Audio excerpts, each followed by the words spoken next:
Allez, on continue. On va juste lire jusqu'à la fin, parce qu'on avait parlé un peu. Allez, toujours pour les Pérec, avant le passage de Vines Samo Kadosh Baruch Hu. Donc on va lire juste ce qu'on va expliquer. Il dit Chad Shati Gomer, Chad Shati Met Hashem, Ota Vakel Shifti Bet Hashem Kol Mechayai. Disait David Amelech, une chose je demande. Ah oui, on était là, d'accord. Donc on a dit que le bien amitié, la shlemuta amitié, c'est quoi? L'écoute Boïd Barach, s'attacher avec le coup entièrement et complètement. Il amène les psukim, le Ramchal, pour nous expliquer tout ça. On a expliqué la fois dernière, Vani Kivat Elohim Li Tov, ce passage là. Le Kivat Elohim Li Tov. D'être proche de Kadosh Baruch Hu, c'est bon pour moi. Gomer, Achad Shalti Me'et Hashem, Ota Avakesh, Shifti Bet Hashem Kol Mechayai. Il dit une chose je demande d'Akadosh Baruch Hu, Ota Avakesh, c'est elle que je demande. Shifti Bet Hashem, d'être installé, d'être assis dans la maison d'Hashem, Kol Mechayai, et de profiter de sa shrina, de profiter de Dieu. Il y a le Chavetz Chaim, il dit sur ce pasouk là, non, le Khatam Sofer, pardon. Le Khatam Sofer, si je ne me trompe pas, il dit que. Qu'est-ce qu'il dit ici, David Amelech? Qu'est-ce qu'il demande, David Amelech? Achal Shalti Me'et Hashem, Ota Avakesh. Ça, tu viens de le dire. Si, Achal Shalti Me'et Hashem, il dit David Amelech, une chose je demandais à Kadosh Baruch Hu, Ota Avakesh, c'est ça que je demande. Bah oui, si tu le demandes, c'est ça que tu demandes, non? Je demande. Achat, une chose je demande à Kadosh Baruch Hu, Ota Avakesh, c'est ça que je demande. Fais-moi, super, c'est génial, vraiment. Et pourquoi encore autant? Quel poète? Quel poète, purée? Pourquoi encore autant avec elle? Hein? Pourquoi encore autant? Pourquoi elle a dit autant? Faut répéter quoi. Voilà, pour que tu répètes, exactement. Achat Shalti Me'et Hashem, une chose je demande à Kadosh Baruch Hu, Ota Avakesh, c'est ça que je demande. Shifti Bet Hashem, d'être assis, installé dans le Bet Hamidrash, au Bet Hamikdash, à l'époque, il n'existait pas encore. C'était tout son envie pour ce Bet Hamikdash à David Amelech. Shifti Bet Hashem, être assis au Bet Hamidrash, étudier la Torah toute la journée. Parce qu'encore une fois, c'est connaître Dieu, se rapprocher de toi, Kadosh Baruch Hu. Ça veut dire quoi? Quand on dit qu'on comprend bien. Parce qu'en fait, c'est pas une she'ela. C'est pas une she'ela qui demande une réponse. C'est-à-dire, Achad Shalti Me'et Hashem, Shifti, on aurait dit Shifti Hashem Legdi Tamid. Ota Avakesh, genre c'est un principe de vie que toute ma vie je dois me être d'Oresh et d'Oresh. C'est pas une question qui a besoin d'une réponse en fait.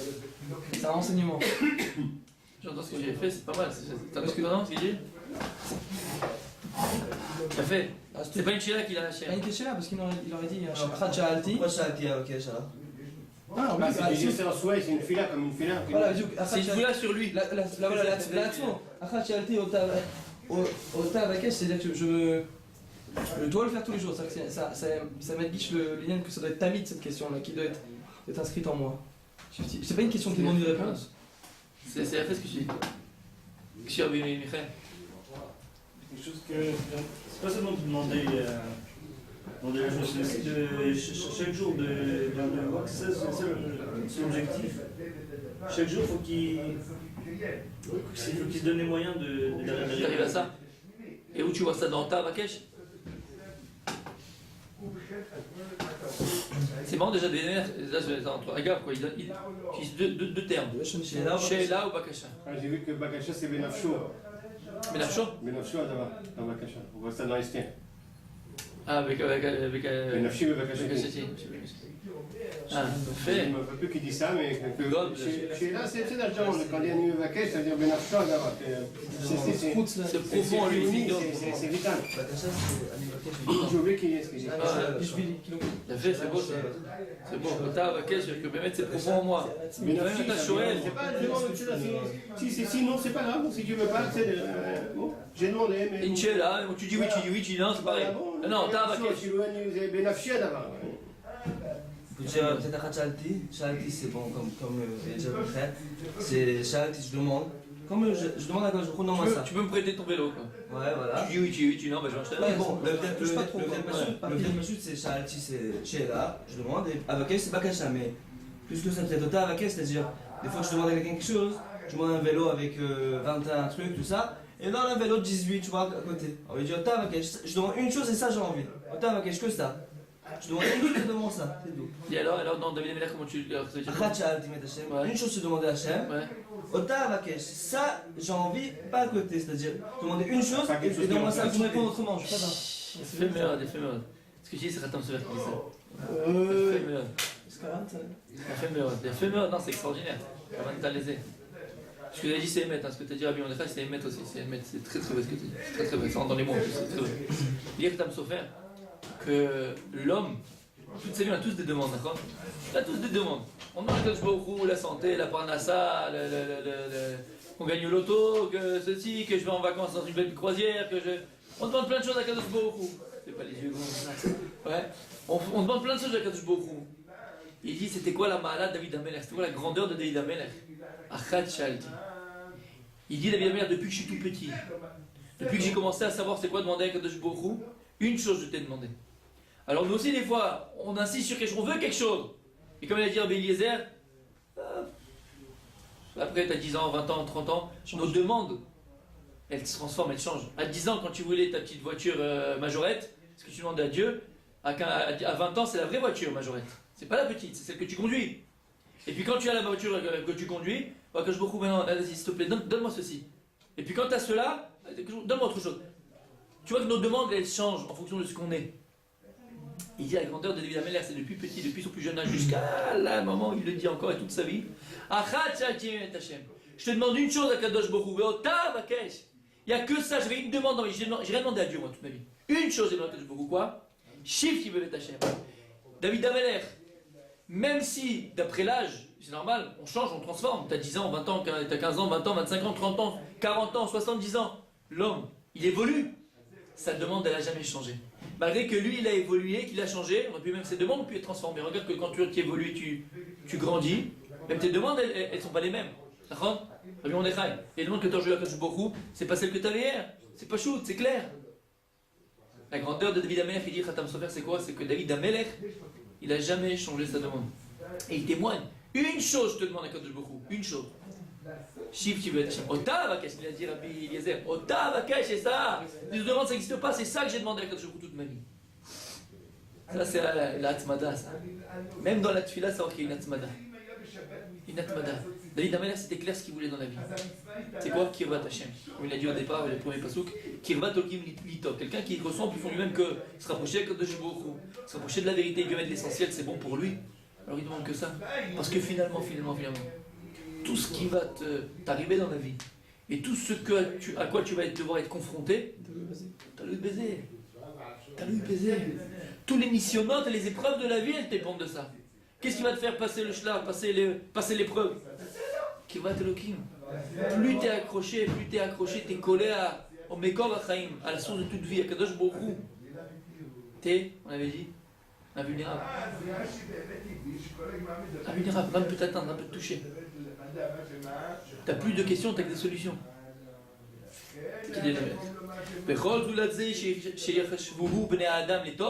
Et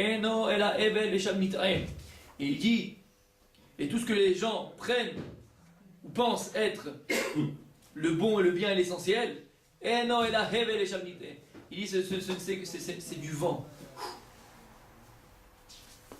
Parce que le bien amitié, c'est de Kadosh Baruch Hu dans l'essentiel.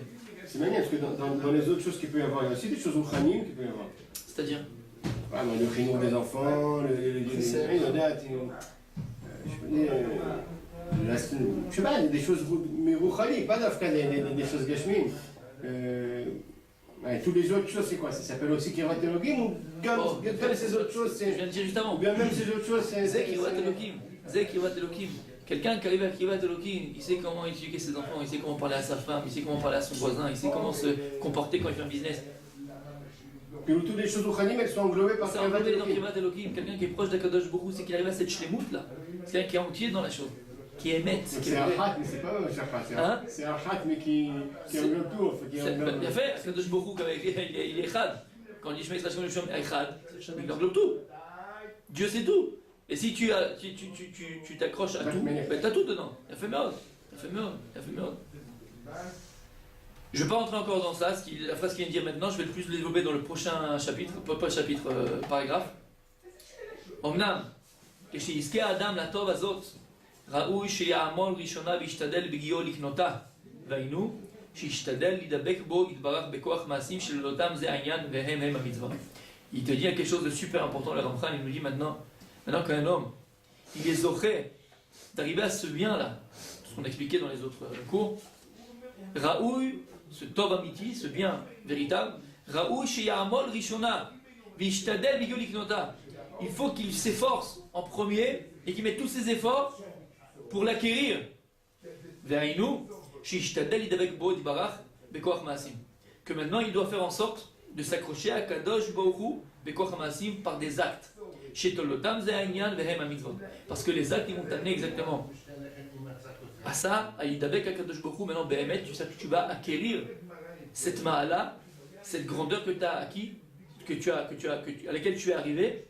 Maintenant, il faut que tu l'acquières. Comment tu vas acquérir cette ma'ala, cette grandeur que tu es arrivé? Idavek à Kadosh Baruch Hu, à Dieu véritablement, par les actes que tu vas accomplir. Vehem Amitzvot. Et c'est quoi ces actes qui vont te permettre de t'accrocher Behemet et d'être connu et d'acquérir cette ma'ala, cette grandeur d'être collé à Kadosh Baruch Hu? Ce sont les mitzvot. Pourquoi? Il est écrit dans. On va lire Bezat Hashem bientôt quand on passera à se faire Shemot. Il est écrit lorsque Moshe Rabbeinu va voir Paro, il lui dit laisse sortir le peuple juif, le peuple juif, pour la servir Kadosh Baruch Hu dans le désert, il va voir les plaies, d'accord. Et à un moment donné, Paro il va accepter. D'accord. Oui, bah, on va appeler l'histoire, il va accepter à un moment donné. Ok. Non, vous êtes dans le film là. Il se remet, c'est pas dans le film, hein, il est pas dans le film. Cécile B2000 ne l'a pas fait, là, c'est Cécile, d'accord. Ou bien ça raconte tellement bien que vous êtes dans le. Ça fait trop rentrer dans le. Ouais, vous êtes rentré dans le truc là. Bon, Très bien. À un moment donné, il y a écrit dans le Passouk. Il dit ok, d'accord, ok, Paro il dit ok, j'accepte, allez. Qu'est-ce qu'il dit Paro? C'est quoi les mots de Paro? Oh, mi va mi olchim. Il dit qui c'est qui va aller? Bon, c'est Moshe qui bégaye, c'est pas Paro. Qui c'est? Non, c'est Paro, c'est pas Paro, c'est Moshe qui bégaye, d'accord? Alors Paro il a pas le droit. Bon, mi. Comment c'est écrit dans le Passouk comme Michael encore? Oui, mi va mi olchim. Bon, qui c'est? C'est pas tunisien non plus. Alors qu'est-ce qu'il répète deux fois? Qui c'est qui va partir? On a entendu, c'est bon, qui c'est qui va partir? Qui c'est? Qu'est-ce que tu veux, d'accord? En tout cas, on voit qu'il dit tapez-nous, ziknez-nous, miknez-nous. Moi je lui dis tout le monde, on part, tout le monde, les vieux, les grands, les trucs. Il dit non, les enfants ils ne doivent pas partir. Qu'est-ce qu'ils vont faire là-bas? Je comprends, les grands, ok, les vieux non plus. D'accord, tu le vis quoi contre discussion de Moshe Rabbeinu et écrit là-bas. Une fois j'ai entendu du Rav Sofer. Rav Sofer il dit comme ça, il dit c'est quoi? Qu'est-ce qu'il a dit ici? C'est quoi le discours de Moshe Rabbeinu et Paro? Il dit c'est quoi mi va mi olchim? Il dit c'est quoi mi va mi olchim? C'est un Tehillim. Mi ya'ale be'ar Hashem ou mi yakum bikam kodesh. Il écrit, dit David Amelech dans un Tehillim, mi ya'ale be'ar Hashem ou mi yakum bikam kodesh. Qui c'est qui va monter dans la montagne de Dieu et qui c'est qui va se tenir là-bas, dans cet endroit de sainteté? Qu'est-ce qu'il dit ici David Amelech? Pourquoi il parle? Mi ya'ale be'ar Hashem, c'est qui va monter dans la montagne de Dieu. Mi yakum bikam kodesh, c'est qui va se tenir dans ce makom de sainteté. De quoi tu parles? Mi va mi. C'est quoi ce mi va mi? Il explique, il dit, quelqu'un il veut avancer dans votre Hashem, il dit c'est comme un code de la route. D'abord on a un premier shlav, mi yale be'ar Hashem. Comment tu vas monter dans la montagne d'Akadosh Baruch Hu? Comment tu vas te rapprocher d'Akadosh Baruch Hu? C'est ça qu'il dit David Amelech. Alors comment se rapprocher d'Akadosh Baruch Hu? Il faut un code de la route. Pourquoi? Parce que des fois tu penses que tu es dans le droit chemin, mais finalement tu prends un mauvais chemin. C'est quoi le code de la route? C'est le Shulchan Aruch. Le Shulchan Aruch il est là pour dire ce qu'il faut faire, ce qu'il ne faut pas faire, comment tu avances. Attention, tu as un panneau stop. Des fois tu vas trop vite. Bah le tchouva, quelqu'un qui fait tchouva trop rapidement à la fin, c'est pas où il va. Il a fait méode. Donc tu as, attention, limité, ici vitesse limitée, tu vas aller plus de 100, 50 km/h. Ici vas-y fonce mon gars. C'était pendant les moments de grande intensité de la route. On te dit tu peux y aller à fond là, vas-y tu peux, tu vas grandir. Attention, il y a un feu rouge, il y a un stop, ainsi de suite, ainsi de suite. C'est-à-dire que pour monter, Miyale Be'ar Hashem, qui va monter dans la montagne d'Akadosh Baruch Hu, il faut un code de la route. Il faut savoir comment monter dans la montagne d'Akadosh Baruch Hu. Il faut savoir comment tu arrives à la montagne d'Akadosh Baruch Hu.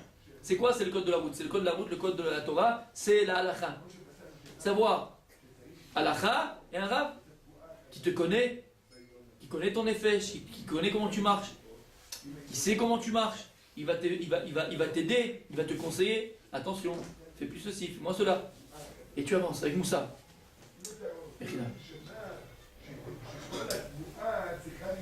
Il a dit un deuxième shlam. Il y a Mi Ya'ale Be'ar Hashem. Qui c'est qui a monté à la montagne d'Akadosh Baruch Hu? Après, ou bien comme Kocho. Pourquoi? Parce qu'il y a des gars, qu'est-ce qu'ils font? Ils montent. Ah, tu les vois, tu fais, oh, purée, celui-là, c'est le prochain Golador. Il s'arrête pas, tu vois, il monte, Barachem, il monte. Mais le problème, c'est que quand il arrive là-haut, qu'est-ce qu'il fait? Il a oublié de s'arrêter, il prend la pente de l'autre côté. Tu vois, il descend plus vite qu'il est monté. C'est pas la forma de dire, c'est pas intelligent de dire, attends, qui va monter, puis tu vas monter, Barachem. Tu vas te que je beaucoup. Mais après, tu sais pas comment t'arrêter, qu'est-ce que tu fais? Tu tombes de l'autre côté.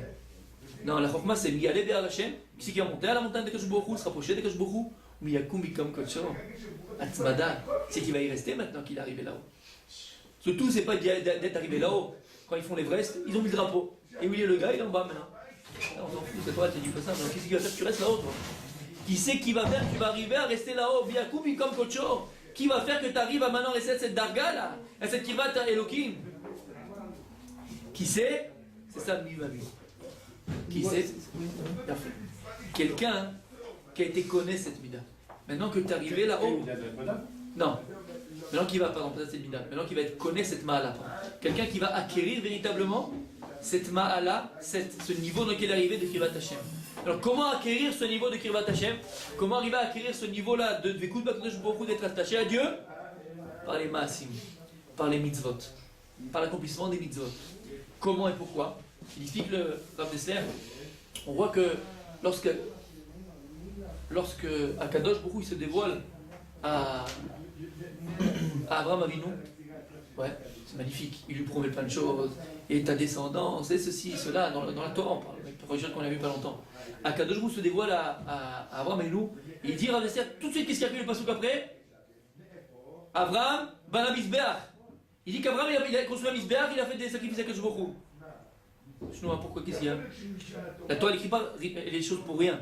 Pourquoi Abraham Avinu a trouvé maintenant à construire un Mizbeach après que Dieu s'est dévoilé à lui? Pourquoi il a fait ça?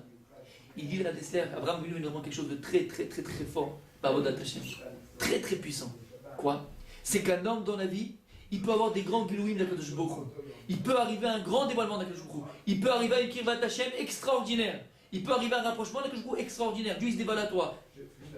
Bien sûr, à notre niveau à lui, à nous, c'est que tu sens Akadosh Baruch Hu, tu te sens s'approcher de lui. Tu te sens vivre, tu ressens que la Torah c'est ton moteur dans la vie. Ça, c'est un dévoilement de Dieu. Tu sens que tu agis dans la vie en fonction de ta Torah. Tu sens Akadosh Baruch Hu dans ce que tu fais. Il dit une personne qui a un dévoilement d'Akadosh Baruch Hu qui arrive d'une Kirvat Hashem à se rapprocher de Dieu. Il n'y a pas plus grand, il n'y a pas plus beau, n'est-ce pas? Mais il dit que de la même manière qu'il est arrivé ce dévoilement, il peut partir. Qu'est-ce qu'il va faire? Et qu'est-ce qu'il va ancrer dans le cœur de l'homme? Enraciner dans le cœur de l'homme. C'est Kirvat Hashem, et qui va être connaître ce dévoilement de Dieu, qui va acquérir en lui ce dévoilement de Dieu. Et donc qui va en fait finalement lui servir pour continuer à grandir. Qu'est-ce qu'il va faire? Enraciner en l'homme ce dévoilement de Dieu. Rabbi Michael? C'est un maasé. On voit qu'est-ce qu'il va faire Abraham Avinu tout de suite? Construire un Mizbeach. Pour enraciner en lui ce dévoilement de Dieu, Abraham Avinu tout de suite va construire un Mizbeach. Il va faire un maasé, il va faire un acte fort pour Dieu. À ce moment-là, il dira Dessler, c'est ancré en lui. Pourquoi? Pourquoi? Un maasé, ça peut être très ritsoni. C'est-à-dire? Ça peut être un ritsoni, c'est choué Yadaïm, pourquoi ça touche la pneumonie de la personne? En quoi ça l'inscrit? En quoi? Maintenant la question c'est comment j'aurais plus dit une marche à Lyon, pour que ça s'inscrive en lui, je sais pas, un truc qui soit plus.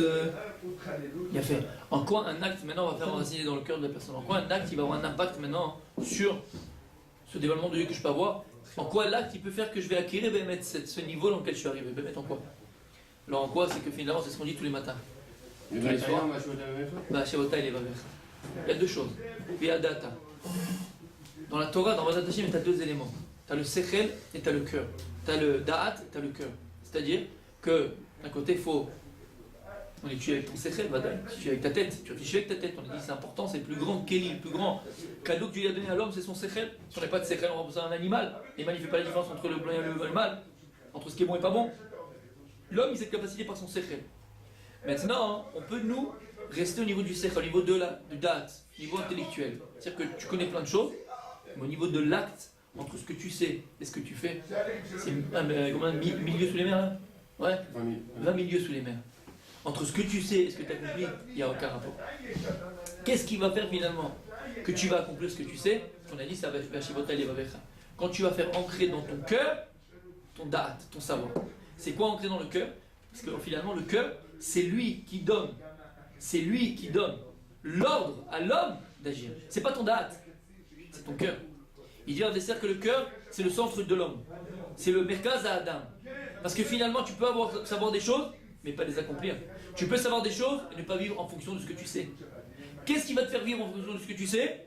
Quand tu vas l'accomplir. À partir du moment où tu l'accomplis, c'est une chose qui est ancrée en toi. La preuve. Plein de fois, tu peux penser à des choses, mais tant que la chose n'est pas sortie bépoil, tant que la chose n'est pas sortie dans la réalité, dans le réel, au niveau de l'acte, tu n'as rien fait. La chose, elle n'a rien changé en toi. Quand est-ce que la chose va changer et va transformer quelque chose en toi? Quand la chose, elle est exprimée à l'extérieur. Tu peux exprimer cette chose-là de deux façons, cette pensée, de deux façons. Soit par la parole, et c'est aussi un moyen d'enraciner les choses en nous, et c'est le plus grand moyen d'enraciner les choses en lui, c'est la tefila. C'est comme un massé, c'est le plus grand massé qui peut exister. Et par un acte lui-même. C'est les deux seuls moyens d'enraciner les choses que tu as bédat dans ton savoir, dans ton intellectuel, que tu as compris. Tu peux le comprendre, mais pas le vivre. Qu'est-ce qui va te le faire vivre? Passer de la compréhension à le vivre, c'est l'acte. L'acte par la parole, l'acte par Yadaï, par les mains. Est-ce que c'est l'acte qui fait que ça rentre dans le cœur ou c'est le cœur qui pousse à l'acte? C'est le cœur qui pousse à l'acte. Une fois que tu l'accomplis, elle a racine dans ton cœur. Et si j'ai pas le cœur à le faire? Alors que vous avez dit. Comme vous avez dit. Ouais. Non, Abraham Avinu, qu'est-ce qu'il a poussé à le faire? C'est ce date-là. Il a compris, Abraham Avinu, que si maintenant j'ai un dévoilement de Dieu et que je veux que ce dévoilement de Dieu, il persiste, il a un avenir, il a un futur, dans le sens où il va m'apporter dans la vie. C'est pas seulement j'ai un dévoilement de Dieu et puis après qu'est-ce que je fais avec? Il est parti. Non, c'est son cœur qui l'a poussé à ça, parce qu'il a compris qu'il fallait que quoi? Que je fasse un acte. Il a fait l'acte, cet acte-là va renforcer. Le cœur, il a fait meilleur. Et c'est exactement pour ça, par exemple, et ça c'est important de le savoir, que lorsqu'on étudie, c'est important d'étudier. C'est d'étudier. Comment on dit en français? Hein? L'outil appelle en français? À voix haute. Sortir ce que tu étudies, il faut que tu parles. Rabbi Michael, pourquoi il faut qu'on parle quand on étudie? C'est quoi l'importance de parler quand tu étudies? Ah, des cas que la fin de Rabbi Rouria, qu'est-ce qu'elle faisait quand un Talmid il disait pas à voix haute sa Torah? Prenait sa chaussure et le frappait. Mais ça va, qu'est-ce que tu es en train de faire là? Oh, je réfléchis. C'est pas le Derech Halimoud, c'est pas comme ça qu'on étudie la Torah. C'est pas comme ça que la Torah est ancrée en toi. Pourquoi c'est tellement important de dire la Torah à voix haute, d'étudier la Torah à voix haute? Pourquoi? Vous avez compris maintenant pourquoi? Parce que si maintenant tu étudies la Torah, on n'est pas en train de dire que tu cries toute la journée. Il faut étudier à voix haute. Pourquoi? Parce que si la Torah reste au niveau du da'at, de la pensée, alors cette Torah-là, elle n'est pas enracinée en toi. C'est une philosophie, c'est joli. Tu as eu une pensée à un moment donné de ta vie, puis qui va t'amener. La Torah est là pour que tu penses, et tu le mets dans ton cœur, et tu agis en fonction de cette pensée-là, positive. Le moyen d'enraciner la Torah en toi, qu'elle soit dans ton cœur, c'est quand tu vas le sortir. Comment tu vas l'exprimer cette Torah? Par la pensée. C'est-à-dire que des fois on pense à des choses, quand est-ce que la chose elle prend toute son intensité, tout son élément, toute son intensité, quand tu l'exprimes à l'extérieur. Tant que tu n'as pas exprimé ta pensée, ton da'at, ton intellect, elle n'a aucune valeur. Aucune valeur, parce que tu ne l'as pas exprimé. C'est pour ça, par exemple, vous allez me dire, je me pose la question, quelqu'un a dit dans Masad Kiddushin, qui dit à une femme, voilà, Arrête que j'ai dit à Méa Tchénik Tzadik, je suis marié avec toi à condition que je suis un tzadik, comme c'est un rachat gamou, c'était un impie, mais Koudeshet. Pourquoi? Il n'a rien fait, il a pensé simplement. Il n'a pas pensé, il l'a exprimé. Il l'a exprimé, il l'a dit. Vraiment, tu l'as dit, il n'y a pas plus grand massé que ça. Tu l'as exprimé, alors Yesh Master qu'il est déjà tzadik. Si c'était simplement dans la pensée, il dit rien, il met la bague, il dit attends, mais j'ai pensé d'être un tzadik. Non, mais t'as un rachat. Mais j'ai pensé d'être un tzadik. Elle dégage. Tu l'as pas exprimé. Nous, la Torah dit, il faut que tu l'exprimes. Premièrement, tu l'exprimes, c'est qu'elle est en toi. Alors c'est que c'est vrai, c'est émettre. Ok? C'est ce qu'on voit ici. Pour être connu, il dit le Ramchal, maintenant que tu es arrivé à Miyale Be'ar Hashem, quand tu arrives à Be'ar Hashem, quand tu arrives à Be'ar Hashem, quand tu arrives à ce niveau de découte de Kadosh Baruch Hu, tu peux redescendre la montagne automatiquement, direct. Toi, c'est l'avalanche des fois même. C'est encore pire que quand tu étais monté. Comment rester là-haut? Comment rester à Kivat Hashem et l'iknot ota et des mitzvot? Parce que quand on va faire des maasim, quand on va accomplir des actes, alors cette Torah qui est en nous, elle va être enracinée en nous. Plus je vais accomplir des actes, des mitzvot, plus cette Torah là qui est en moi, ce da'at, cette Kivat Hashem, alors je vais l'acquérir.